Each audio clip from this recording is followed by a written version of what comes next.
Hello, thank you so much for joining us here for this candidate forum for LFUCG District 5. I am Liza Holland and I will be your moderator. I'm a member of the Nonpartisan League of Women Voters of Lexington, who is also the sponsor today. The format will be 60 seconds for opening remarks, 60 seconds for questions, and then 60 seconds for closing remarks. There is no room for rebuttal in this type of a forum, but candidates may address that in their closing remarks should they find something that they would like to speak to. We have two candidates today, Mr. Greg Ladd and Ms. Liz Sheehan. We're delighted to have you and excited about giving you some good questions from the public. So Mr. Ladd, you have 60 seconds to give opening remarks. All righty. Thank you, Liza. Thank you to the League of Women Voters for having me. My name is Greg Ladd. I'm 37 years old. I'm a practicing attorney here in Lexington, and I'm also a small business owner here in Lexington. I was born in the 5th District and have spent the majority of my life here. In addition to being an attorney and small business owner, I'm a father. I have 3 young children, 8, 4, and 18 months. And my wife is a female mental health expert. She's a physician. And prior to starting my small business, I worked at the state level doing affordable housing infrastructure projects across Kentucky. I've chosen to hop into this race. And first, I want to thank Liz for being here. I think she's been a wonderful candidate for our district. I just simply have a different set of priorities, and I'm look forward to kind of laying out what my platform is and what our policy positions are to move the city forward for everyone. Thank you so much. Ms. Sheehan. Thank you to the League of Women Voters of Lexington for having us here today. And thank you to everyone that is taking time to watch this forum. An informed and engaged community is one of our best tools for tackling any challenges that we face. I am the current council member for the 5th District. I have been proud to fight for the 5th and get results on the issues that matter to our community. Being an effective council member takes a variety of skills: teamwork, project management, open and honest communication, persistence, preparation, as well as thinking about the immediate and long-term impacts of policy. These are all skills that I have demonstrated over my first term in office over these last 2 years.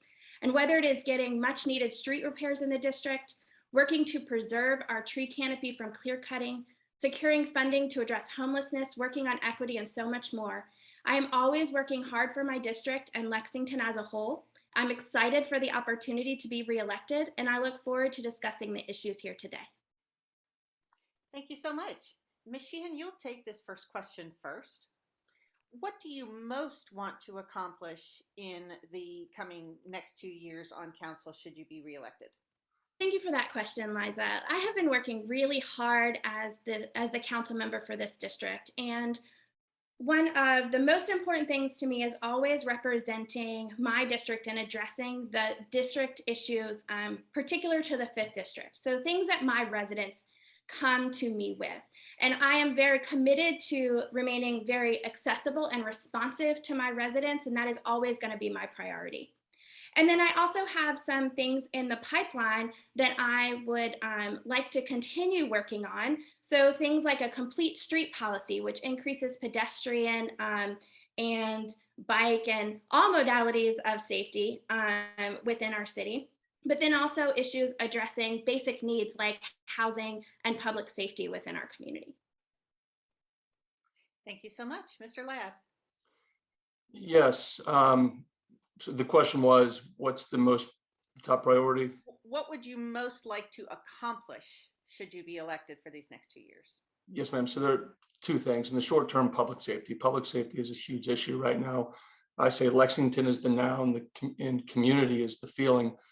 And right now, it's abundantly clear that our community doesn't feel safe. And there's a number of low-hanging fruit initiatives that we could take as a community, as a council, to increase public safety. So that's in the immediate future. Long term, my top priority is creating an infrastructure that is compatible with the needs of 2035 and where our society, where our city, state, country are moving.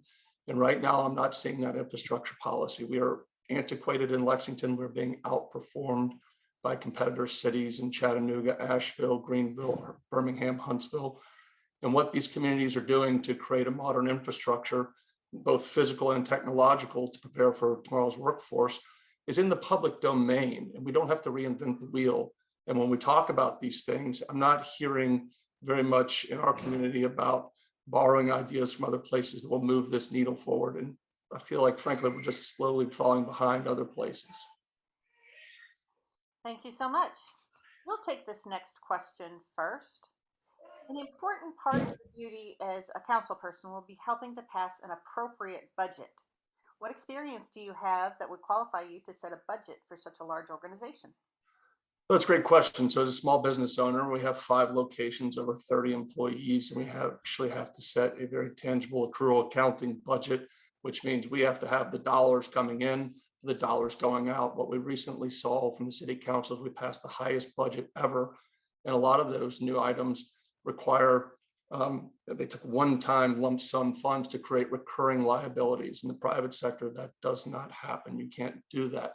So inevitably, what we're looking at is either raising taxes or cutting services. And so with the highest budget we've ever passed, we've seen in the 5th district a loss of services, especially with leaf collection. And so it's, as you say, relating to actually setting a budget and following it, you actually have to calibrate what your needs are and the amount of revenue coming in to meet those needs. And we didn't see that happen. Thank you. Ms. Sheehan.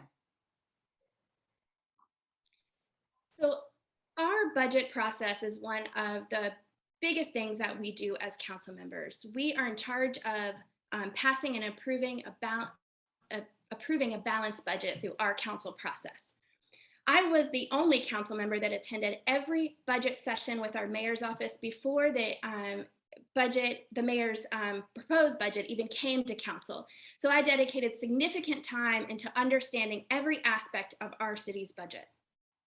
And then in addition to that, this year I was chosen to be chair of one of our budget subcommittees. For being a first-term council member, that is a huge honor to be chosen, and it speaks to the confidence that my colleagues have in my ability to understand the budget and to work within our government systems. I am going to address leaf collection. We did recently have a vote for council to take out vacuum leaf collection due to lots of constraints, but I will say that I see this as a valuable service to our community and the 5th district in particular, and I voted against removing that. Thank you so much. You will take this next question first.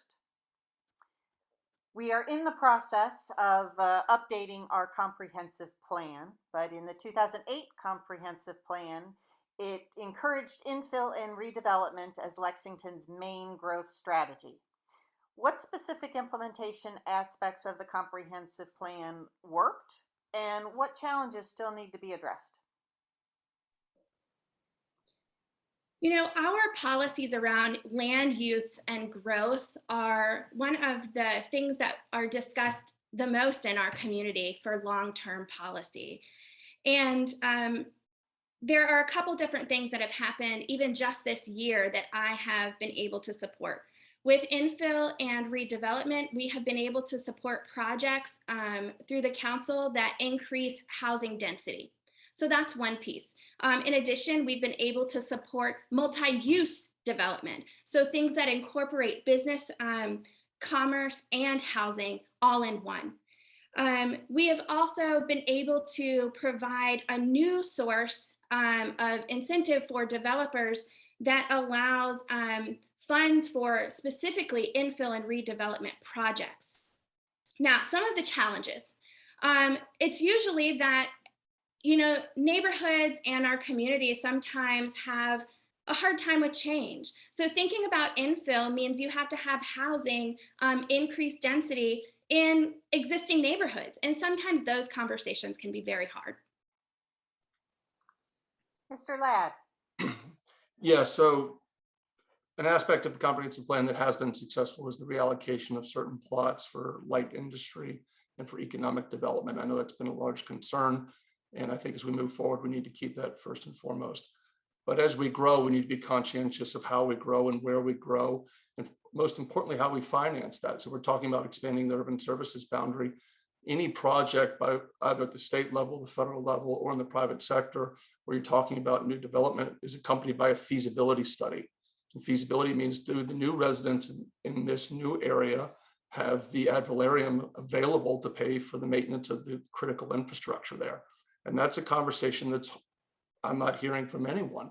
And so as we challenge these things and we look at how we grow as a city moving forward, I'd like to implement any aspect of new development being accompanied by a feasibility study showing the city has the finances and the resources, and it's a thorough, fleshed out plan, and not just this pie in the sky discussion of expanding, contracting, and then ultimately, sorry, I'm out of time.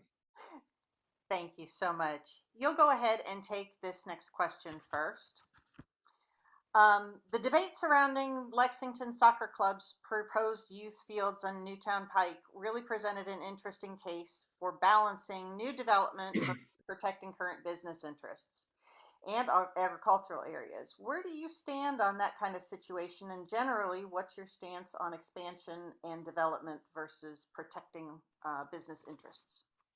Yeah, that's a great question. And this most recent issue with the soccer stadium really highlights where we fall short on a policy level. Both sides of those folks in favor of the stadium and opposed it were angry. How do both sides feel like they lose? And the issue was, we have an ad hoc committee who is subjectively applying what adverse impact is.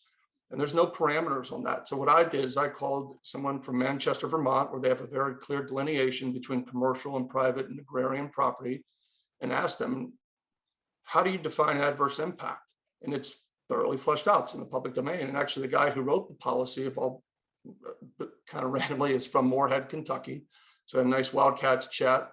And then they sent me the policy they use. So when we have an issue that's likely to be controversial that comes up, we have some parameters on how these decisions are going to be made, and not just have people feel like that. Literally the comment that I got from both sides was they felt like the fix was in. That's a huge public policy blunder if something like that happens. Thank you. Ms. Sheehan. Thank you. This was an issue that came before our Board of Adjustment and our Planning Commission, and that we heard a lot from the community about this particular development. I think what is important in conversations, whether it's this particular development or other conversations, is really paying attention to appropriate land use in an area. So really looking at, and we do this when we talk about infill projects too, what is in that area now, and what is surrounding any development, what is going to happen with that land that is being proposed, and how do those things fit together?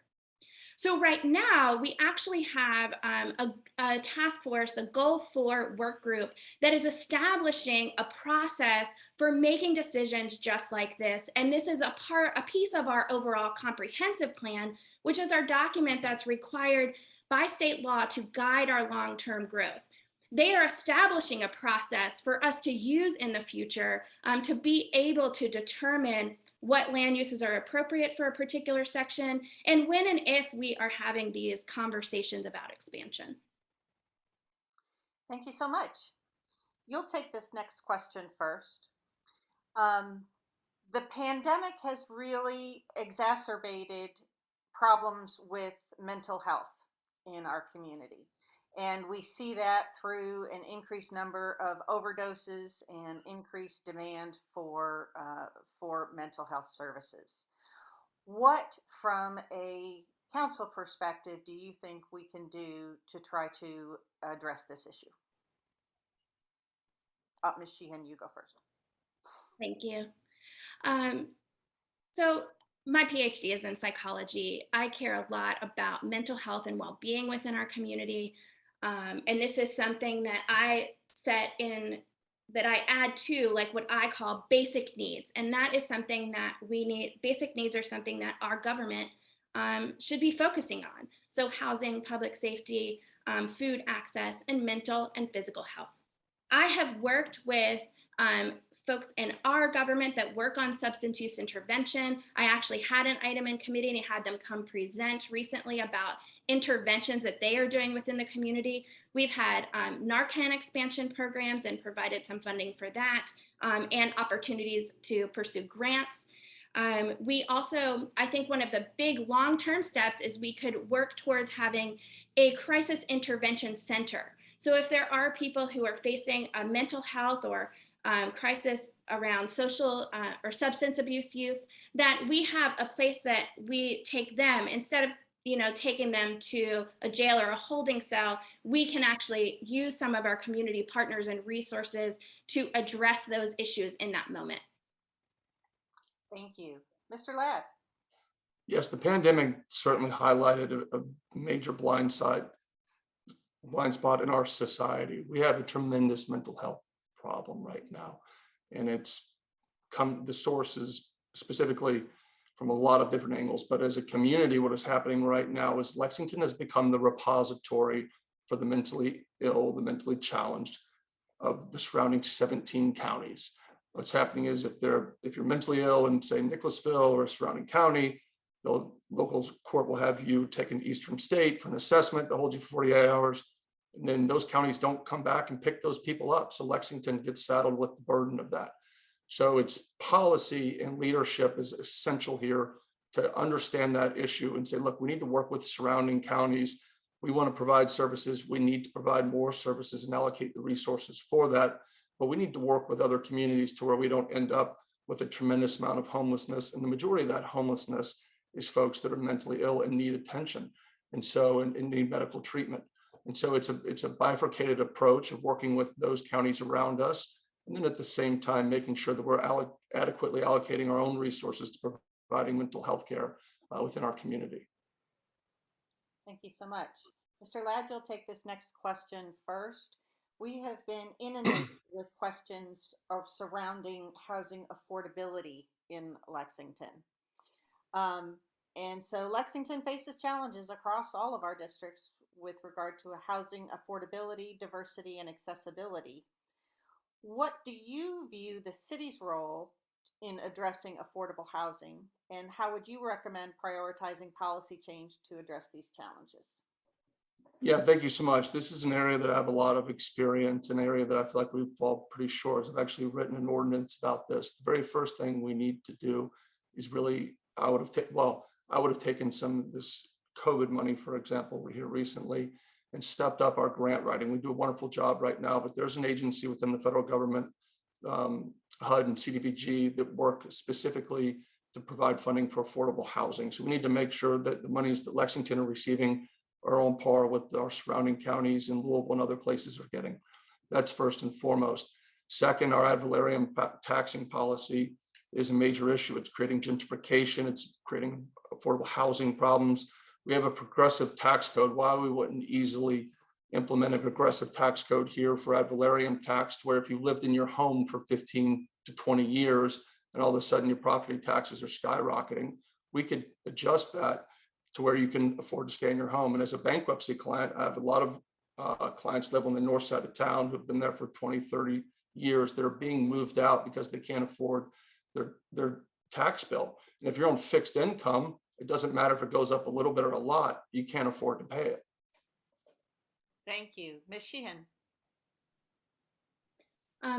Thank you for this question. Again, I talk about how we need to be making sure that we are prioritizing addressing basic needs within our community, and housing is certainly one of those. So within this last budget cycle, we put money into our affordable housing fund, but during with the money that we got from the federal government, the American Rescue Plan Act, we actually put an additional $10 million into that fund. So we used some of that pandemic money to address this issue specifically. Our affordable housing fund has been very successful. We have had almost nearly 3,000 units created, and that is still continuing to build. And that fund allows us to leverage state and federal funding for this specifically. And I would support a dedicated source of funding for that fund as well. And in addition to that, we actually do have a special grants and programs office within government that works on these community development block grants. Actually, this past year, we've gotten over $2 million specifically from those CDBG grants. Thank you so much. You will take this next question first, Ms. Sheehan.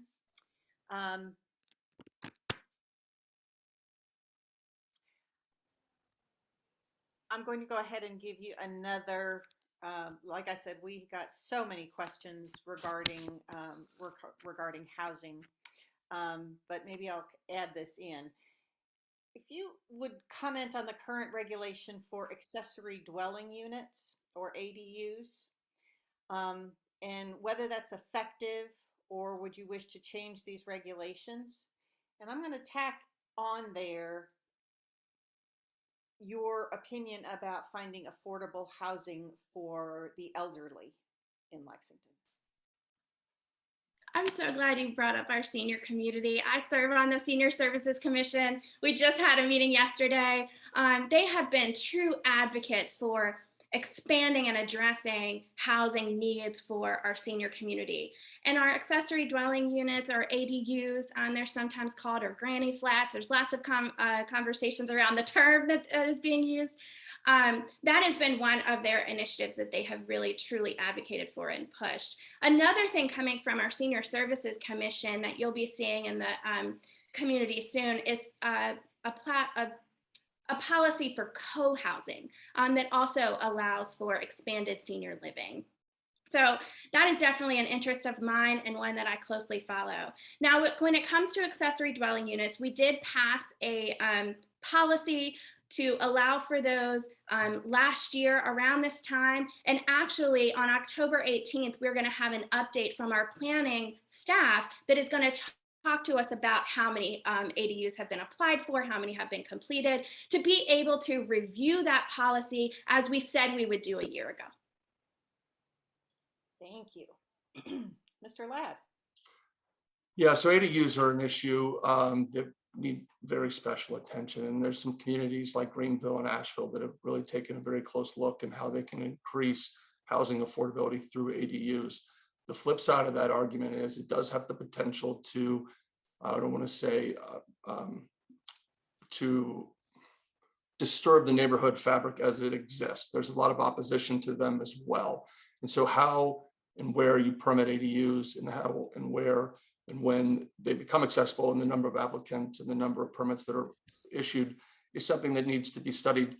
And there's, again, that stuff is in that, those analytics are in the public domain, and we can work with other cities and simply pick up the phone and call and ask them, hey, what's been successful and what has not been. Right now, we're just kind of, seems to me anyways, that we're shooting from the hip, hoping that we can land on a policy that, you know, appeals to some and doesn't aggravate too many other people. So that's a question that I get on the campaign trail all the time. How do I feel about these? So ultimately, it's, let's find out people that are much further down this road than us, see what they're doing, and find out what's working, what's not. For as it relates to senior housing, oh, I'm out of time here, but I'll address that at the end. So quick. Mr. Ladd, you'll take this one first, and I believe you mentioned as a priority earlier public safety. And in Lexington, we've had an alarming number of gunfire incidences lately. Would love to have your thoughts on what you would do to increase public safety. So I'm the former state safety director for the state of Kentucky. Public safety is a passion of mine. I'm also a community member with small children. This gun violence and a record number of homicides is alarming. And I'm fortunate enough to receive the FOP endorsement from the Fraternal Order of the Police. It's so simple. For starters, our police are paid too little. We just passed this enormous budget, and it's still not, it's not compatible with surrounding areas. So you could go, if you're a first-year officer, you could go to a surrounding county and make more money, go to Fayette County Public Schools, about 90 officers short. They're spread thin, we're working overtime. So there are not only disenfranchised because the narrative that's related to public safety, which has been politicized and at the detriment of the community. Additionally, they are finding it hard to recruit folks. So again, as a private sector standpoint, the first thing you have to do is pay them an adequate wage, one that's commensurate with the surrounding areas, so they can recruit and retain officers. So I'm out of time, but. Thank you so much. Ms. Sheehan. I think public safety is one of the conversations that we are having most frequently in the community right now. The rise in crime that we're seeing here is also happening nationally, and it hasn't occurred overnight. So any solutions that we are pursuing are going to take time to see results.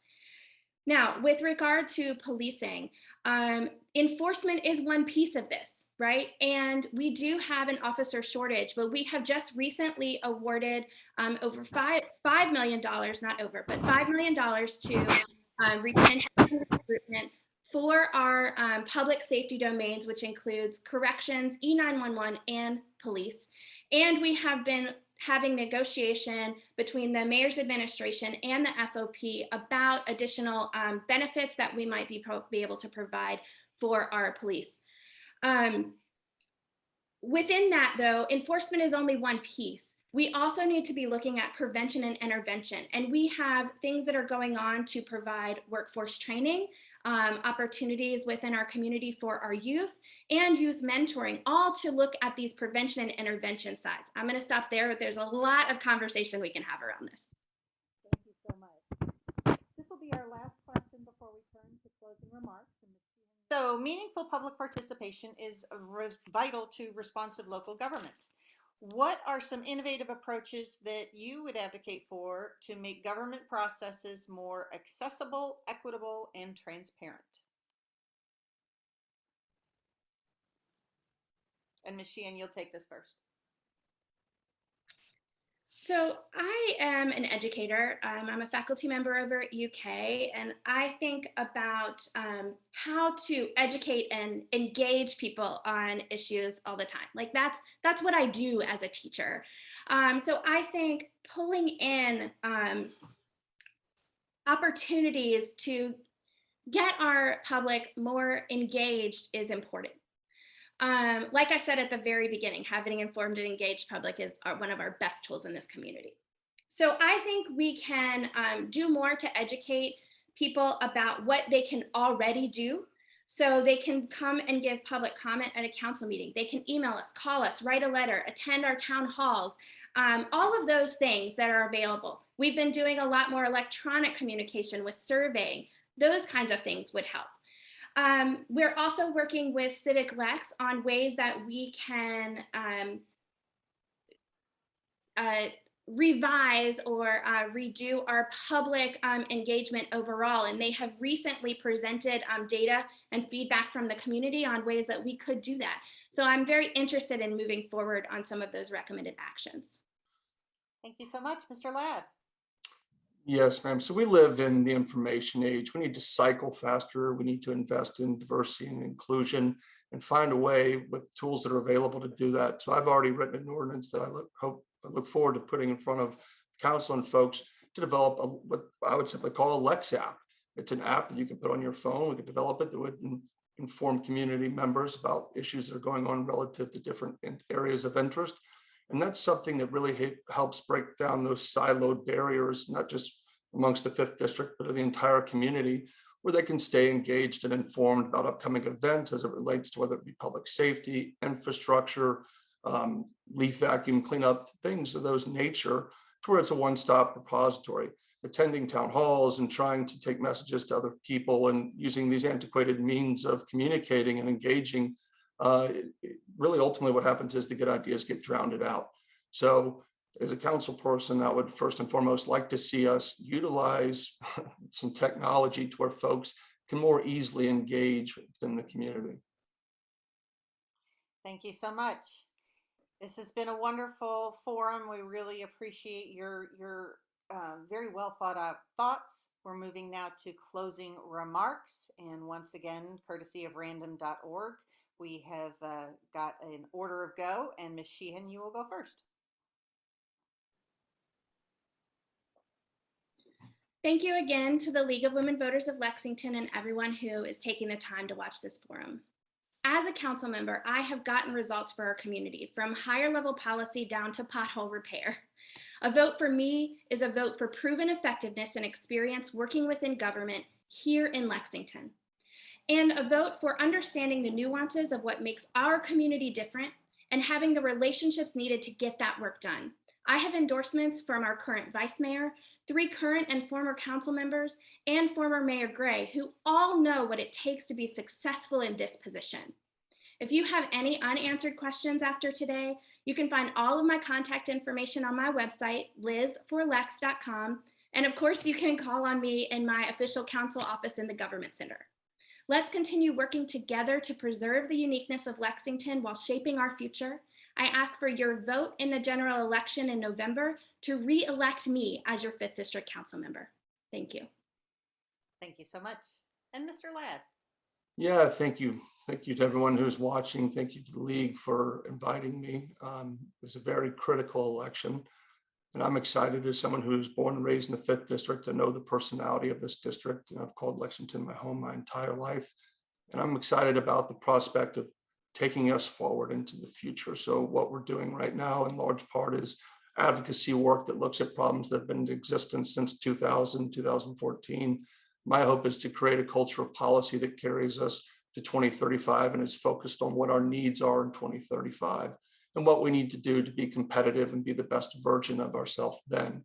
And it starts right now. And so I appreciate the opportunity to come on and tell you my website, there's a 7-point blueprint for a better Lexington. And these are all things that aren't just pie in the sky. They're deliberate, specific policy initiatives. Many of them I've written into ordinances already that will immediately, effectively move the needle on some tough issues that we're facing. So I ask for your vote on November 8th on 5th District City Council. Thank you so very much. And thank you to both candidates for participating today. It is really part of the League's mission to encourage people to be informed voters. And so make sure to make your plan right now to ensure that you're going to be able to vote on November the 8th. If you're interested in more of these forums, they can be found at our website at lwvlexington.com and also on our YouTube channel. If you'd like additional information about the candidates, please check out vote411.org, which is a great resource for all of your voting needs. And I thank you very much for taking the time to be with us today.